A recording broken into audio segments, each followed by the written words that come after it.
Your profit margins are too low, and I can see at least 3 areas for immediate cost cutting, the man in the expensive suit declared, tapping his tablet screen. Starting with employee compensation. I sat across the desk, stunned into silence as Brian Hayes, the new regional manager from Brightpaw Veterinary Partners, explained how my career of 14 years at Oakwood Animal Clinic was now worth exactly 60% of my current salary. Nothing personal, Dr. Langdon. Just business, he said with a practiced smile. We need to align your compensation with industry standards. My name is Jessica Langdon. I'm 41 years old and have dedicated my entire professional life to the animals of Lexington, Kentucky. What started as a job at a small family-owned veterinary practice straight out of vet school had grown into something I poured my heart and soul into. I was the one who'd helped the clinic grow from a 2-room operation to the trusted community fixture it had become. I understand this is a transition period, I replied calmly, though my heart was pounding. When would these changes take effect? Next pay cycle, Brian answered, already looking back at his tablet. We'll need your decision by Friday. When old Dr. Harrington decided to retire and sell the practice, we'd all been nervous. But he'd assured us that Brightpaw would maintain the clinic's values. They understand what we've built here, he'd said during the announcement dinner. Now, 3 weeks after the sale was finalized, I was facing a choice between a massive pay cut or walking away from the practice that felt like my second home, where I'd trained every vet tech, where I knew hundreds of pets by name, where clients specifically requested me for their animals' care. I appreciate your transparency, I said, standing up. I'll have my decision for you by Friday. Brian nodded without looking up. As I walked toward the door, he called after me. Oh, and Jessica? We're implementing a new scheduling system next week. The training manual is in your email. Outside his office, I paused by the reception desk where Valerie was updating patient records. She'd been our receptionist for 12 years, and her concerned expression told me she already knew. You too? I asked quietly. She nodded. 30% cut, plus reduced hours. What are you going to do? I whispered, mindful of the clients in the waiting room. Valerie glanced at the families with their beloved pets. A golden retriever patiently sitting beside an elderly man, a woman cradling a cat carrier, a child petting a rabbit in her lap. I don't know yet, she replied, but something tells me things are about to change around here, and not for the better. A sense of resolve began building inside me. This wasn't just about my salary. This was about everything we'd built, everything we stood for. I looked around at the clinic that had been my life's work and knew that something had to be done. I've always believed that being a good veterinarian means more than just medical expertise. It's about relationships. With animals, yes, but equally with their humans. Over 14 years, I'd vaccinated puppies and later helped those same dogs cross the Rainbow Bridge. I'd sent handwritten sympathy cards after difficult losses and celebrated miraculous recoveries. My cell phone number was saved in countless family contacts as Dr. Jessica for emergency consultations. My apartment walls were covered with thank you cards and photos of pets I'd treated. The refrigerator displayed drawings from children whose animals I'd saved. These weren't just clients. They were connections that ran deep. You've worked with Brightpaw before, right? I asked Thomas, our newest veterinarian, during lunch the following day. At 32, he'd joined us 6 months ago after working at a corporate practice in Nashville. He nodded grimly.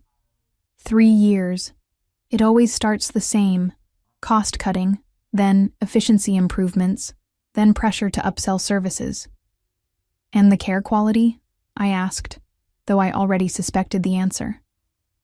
Everything becomes about numbers, he replied. How many patients you see per hour, how many additional services you sell, how much revenue you generate. He pushed his salad around. That's why I left. Got tired of being told to recommend unnecessary dental procedures to meet monthly targets. Later that afternoon, between appointments, I called Dr. Harrington. After 30 years of practice, He'd retired to a cabin by the lake, where he spent his days fishing and writing the veterinary memoir he'd always talked about. "I had no idea, Jessica," he said, his voice heavy with regret. "Their representatives assured me they valued the practice's culture. I would never have sold if I'd known." "It's not your fault," I assured him. "You deserved your retirement. I need to make a decision." "What are you thinking?" he asked. I hesitated. The idea had been forming in my mind, but saying it aloud would make it real. "I'm considering opening my own practice." The silence on the line lasted only a moment. "You should," he finally said.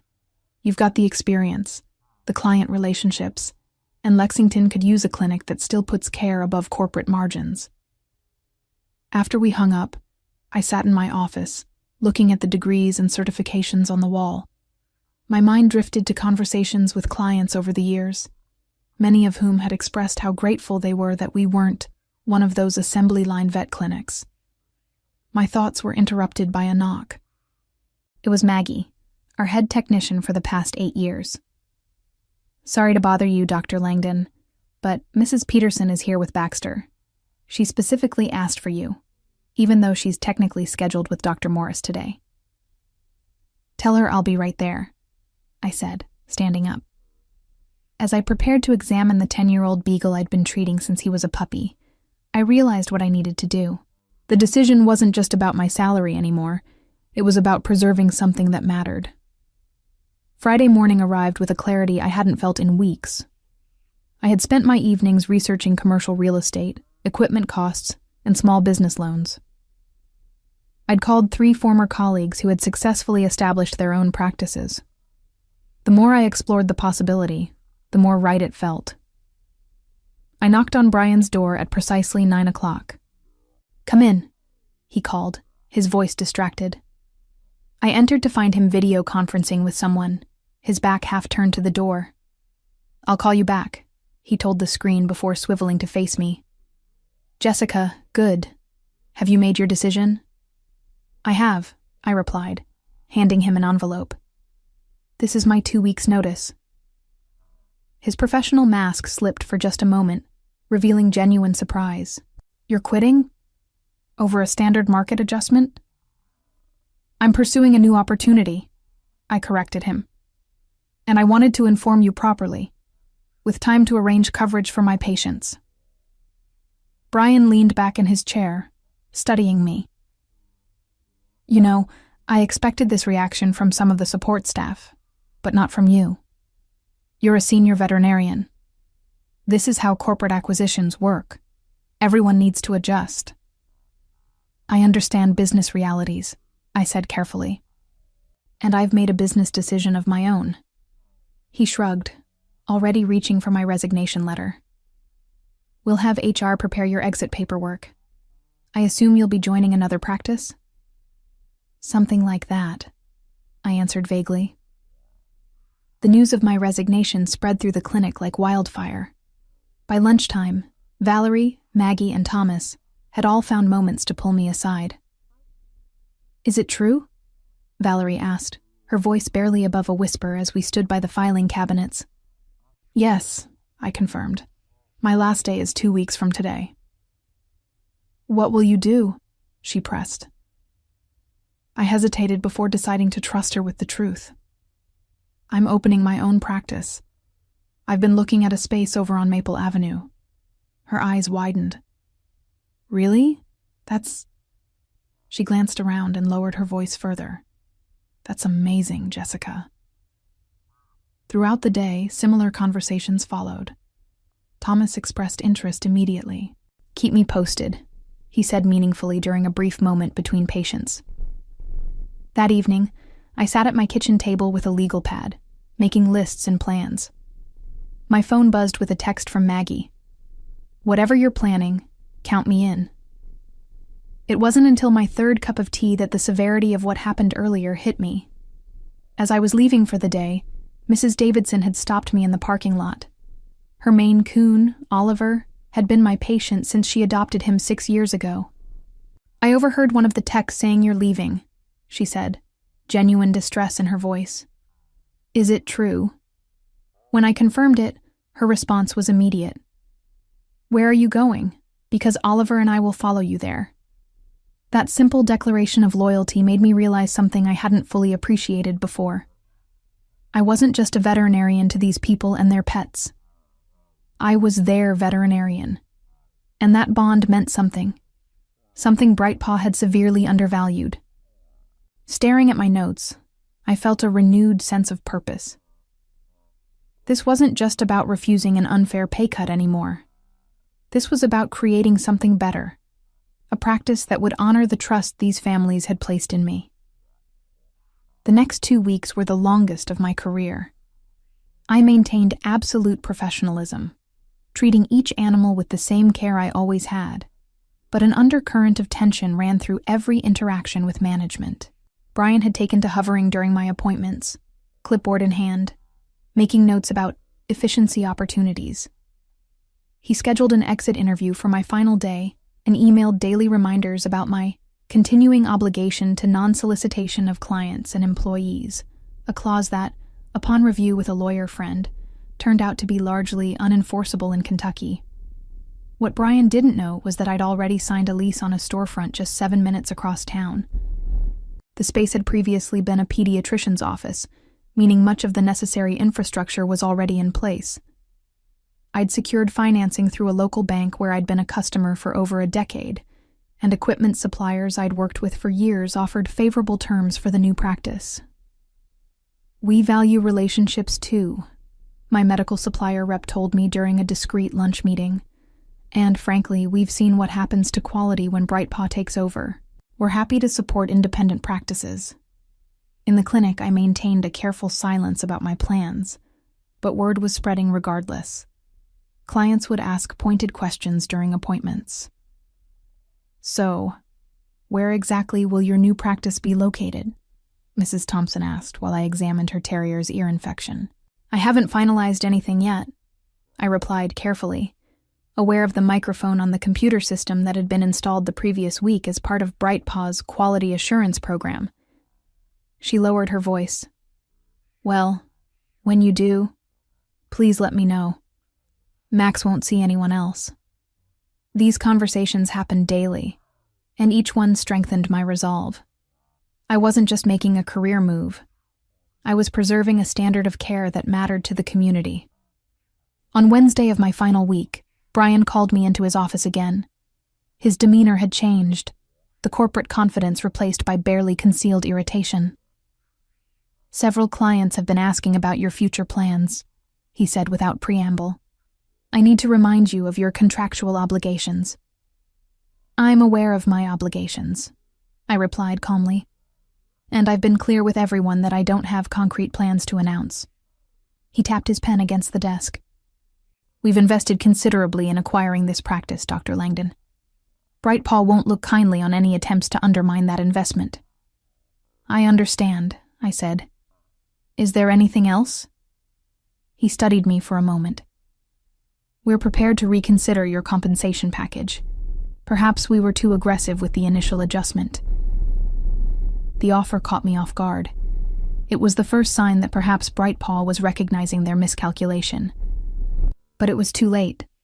The lease was signed, equipment ordered, and my vision for Riverbank Animal Hospital was already taking shape. I appreciate that, Brian, but my decision is made. Later that afternoon, Valerie slipped a folded note onto my desk. Inside was a list of 20 client names with a simple message. These people called today specifically asking about you. At the bottom, she'd added, when you're ready to hire a receptionist, call me first. That evening, I met Thomas and Maggie at a coffee shop several miles from the clinic, far enough to avoid running into anyone from Brightpaw. Over lattes, I finally shared my plans in detail. I've secured a location on Riverbank Drive, I told them. It'll be called Riverbank Animal Hospital, opening in about 6 weeks if everything goes according to schedule. 6 weeks, Maggie repeated, her expression thoughtful. My reduction in hours takes effect in 3. Interesting timing. Thomas leaned forward. What's your staffing plan? I need a veterinarian who shares my philosophy of care, I said, meeting his gaze directly, and an experienced lead technician. Their smiles told me everything I needed to know. By the time we left the coffee shop, my new practice had unofficially gained its first team members. The pieces were falling into place, but I had no idea that Brightpaw was about to force my hand in a way I never anticipated. My second to last day at Oakwood began with an unwelcome surprise. Posted on the break room bulletin board was a new fee schedule, effective immediately, with price increases averaging 30% across all services. Basic vaccinations that had cost $45 were now $65. Dental cleanings jumped from $300 to $425. More disturbing were the new care packages, highlighted in bold, bundled services that included tests rarely needed for healthy animals. The comprehensive wellness package included 3 separate screens that most pets simply didn't require at routine visits. "They're not even trying to hide it anymore," whispered Jenna, a young vet tech who had joined us just before the acquisition. "Dr. Morris already told me we need to recommend the premium package to every client today." My stomach tightened. This wasn't just corporate streamlining anymore. This was exploitative. When Mrs. Whitaker brought in her elderly cat, Chairman Meow, for his arthritis check, I found myself in an impossible position. The new protocols required me to recommend a full senior panel costing nearly $500, despite having run the same tests just 2 months earlier. "Is this really necessary so soon?" Mrs. Whitaker asked, her concern evident. Living on a fixed income, she budgeted carefully for her cat's care. "The new owners have implemented standard protocols," I explained carefully. "But in my professional opinion, given Chairman's recent normal results, we could wait another 4 months for these particular tests." She looked relieved, but my compromise was short-lived. Brian had apparently been monitoring the appointment through the new electronic system. He entered the exam room before I could complete the visit. "Mrs. Whitaker, I'm Brian Hayes, Regional Manager." He introduced himself with a practiced smile. I couldn't help noticing that we haven't scheduled Chairman's senior wellness package today.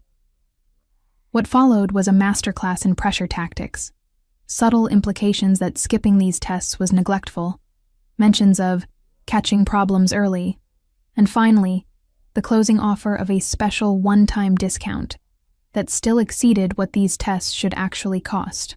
I watched Mrs. Whitaker's expression shift from confusion to guilt to resignation as she finally agreed, her hands gripping her purse a little tighter. After she left, Brian pulled me aside. "Dr. Langdon, when we recommend a protocol, we expect our veterinarians to support it fully. Those tests are unnecessary right now," I said, keeping my voice low but firm. "This isn't about healthcare. It's about revenue." "This is about standardized care," he countered. "Your personal attachment to clients is clouding your professional judgment." I nearly laughed at the absurdity. "My personal attachment to clients is called building trust. It's why this practice has thrived for decades." He checked his watch dismissively. "Well, thankfully we only have to manage that approach for 1 more day." The rest of the day proceeded similarly, with Brian hovering around my appointments and intervening whenever I didn't push the new protocols aggressively enough. By closing time, I was emotionally exhausted. As I was updating Chairman Meow's file, I noticed something that made my blood run cold. In the notes section, an administrative entry read, "Patient transfer to Dr. Morris effective immediately. Dr. Langdon no longer primary veterinarian." A quick check of several other longtime patients revealed the same change. They were reassigning all of my patients before I'd even left. That night, I couldn't sleep. I'd planned to depart quietly, give myself time to set up my new practice, and only then let clients know of my new location. But Brightpaw's aggressive tactics and willingness to exploit client trust changed everything. At 2:00 a.m., I made a decision. I sat at my computer and drafted an email to the lawyer who'd been helping me establish my new practice. "Need to accelerate timeline," I wrote. "How soon can we open, even in limited capacity?" Her response came surprisingly quickly. "With temporary equipment rental and creative scheduling, Potentially 2 weeks. Call me in the morning. I closed my laptop, finally able to relax enough to sleep. Tomorrow would be my last day at Oakwood Animal Clinic, and it wasn't going to go the way Brian Hayes expected. My final day arrived with a sense of both ending and beginning. I'd spent the early morning hours preparing, making calls, and setting things in motion. Now, as I parked in my usual spot for the last time, I felt strangely calm. The morning passed with a series of emotional goodbyes from staff members who'd become family over the years. Even some of the newer employees, who barely knew me, seemed affected by the shift in the clinic's atmosphere. "The schedule looks light today," Valerie noted when I stopped by reception. Indeed, I had only 4 appointments, unusual for a Friday. "Brian blocked off most of my day for transition activities," I explained. "Apparently I have a lot of paperwork to complete before I leave." What neither of us said was that my regular clients had already been redistributed among the remaining veterinarians. At noon, Brian summoned me to the conference room for what he called a departure protocol meeting. I expected the usual exit interview formalities, returning keys, signing final paperwork, perhaps a cursory acknowledgement of my years of service. Instead, I found Brian seated with 2 people I'd never seen before. One was introduced as Brightpaw's regional legal counsel, the other as their human resources director. "Before we process your departure, we need to address some concerns," Brian began, his tone formal. "It's come to our attention that you may be planning to open a competing practice in violation of your employment terms." The legal counsel, a stern woman in her 50s, slid a document across the table. "This is a cease and desist letter regarding any plans to practice veterinary medicine within a 20-mile radius of this facility for the period of 1 year. I looked at the document but didn't touch it. I don't recall signing any non-compete agreement. It's incorporated in the transition documents all employees signed when Brightpaw acquired the practice," she replied smoothly. "Actually," I said, reaching into my bag, "I have copies of everything I signed. There was no non-compete clause in any of those documents." I placed my own file on the table. "My lawyer confirmed this yesterday." The atmosphere in the room shifted perceptibly. "Furthermore," I continued, "Kentucky law significantly limits the enforceability of non-competes for medical professionals, including veterinarians, particularly when patient welfare is at stake." The lawyer and HR director exchanged glances. Brian's confident expression faltered. "We're not here to debate legalities," Brian said quickly. "We simply want to ensure a smooth transition for our clients." "Your clients," I corrected him gently. "And I agree completely about ensuring their care isn't disrupted." The HR director, apparently sensing an opportunity to de-escalate, adopted a conciliatory tone. "Dr. Langdon, I understand you've been with this practice for many years. Perhaps we can find a compromise that works for everyone." I smiled. I'm always open to reasonable solutions. What followed was 2 hours of negotiations that eventually resulted in a simple agreement. I would not actively solicit Oakwood's clients for a period of 30 days, and in exchange, Brightpaw would drop any claim to restrict my practice location or timing. By the time we finished, I had officially completed my tenure at Oakwood Animal Clinic. I collected my personal belongings, said my final goodbyes, and walked to my car with a mixture of nostalgia and excitement. As I was pulling out of the parking lot, my phone chimed with a message from Valerie. "Just overheard Brian on the phone with corporate. He said, 'She's just one veterinarian. How much impact could her leaving possibly have?'" I smiled at her message and typed a quick reply. "I guess we'll find out." What Brian and Brightpaw didn't realize was that I wasn't just leaving. I was already 2 steps ahead. The wheels were in motion, and nothing would stop what was coming next.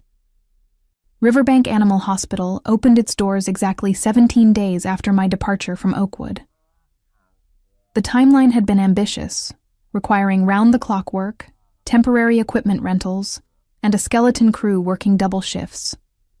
But we made it happen. Thomas joined me as the 2nd veterinarian.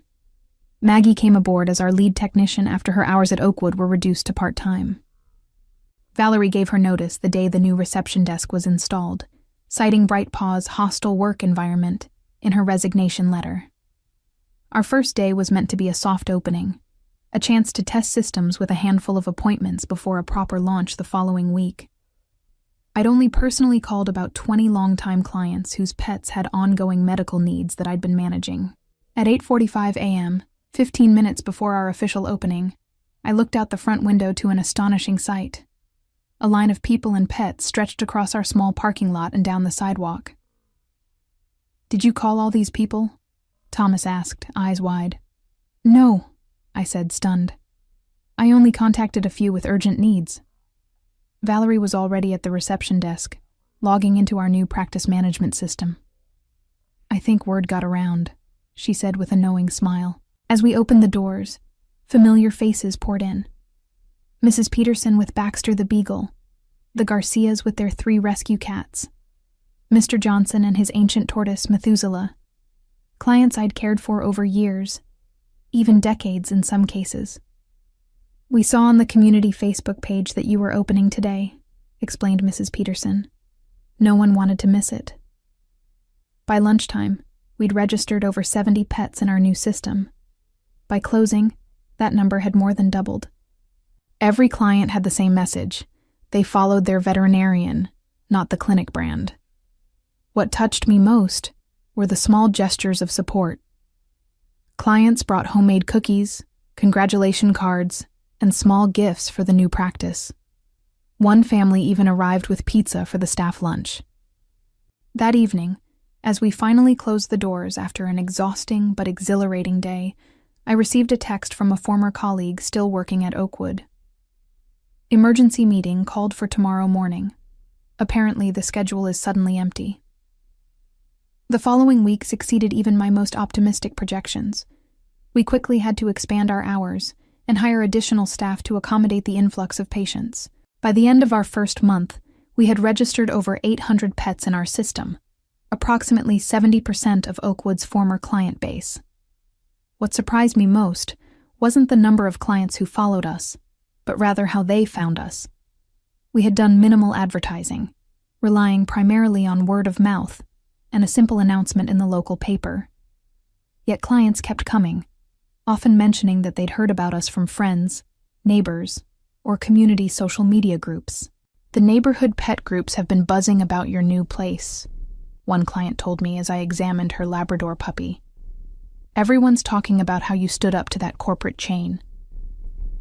I hadn't intended to become a symbol of resistance against corporate veterinary care, but somehow that narrative had taken hold. People shared stories about their experiences with Brightpaw's new pricing and protocols, contrasting them with our transparent fees and individualized approach to care. 3 months after opening, I received an unexpected visitor. Dr. Harrington, my former mentor and the previous owner of Oakwood, came to tour the new practice. "I had to see it for myself," he said, looking around with undisguised approval. "You've created something special here, Jessica." As we walked through the clinic, staff and clients greeted him warmly, many expressing how much they missed him, but how happy they were with the new practice. "I made a mistake selling to Brightpaw," he admitted quietly as we finished the tour. "I should have approached you first." "Everything worked out as it should," I assured him. Later that day, I received an email that brought everything full circle. It was from Brian Hayes, requesting a meeting to discuss the veterinary landscape in Lexington. I smiled as I typed my response. "I'm available next Tuesday at 2 p.m. Nothing personal, just business." Looking around at the thriving practice we'd built, filled with wagging tails, purring patients, and the team I trusted, I realized that sometimes the best revenge isn't just success, but creating the place you were always meant to be.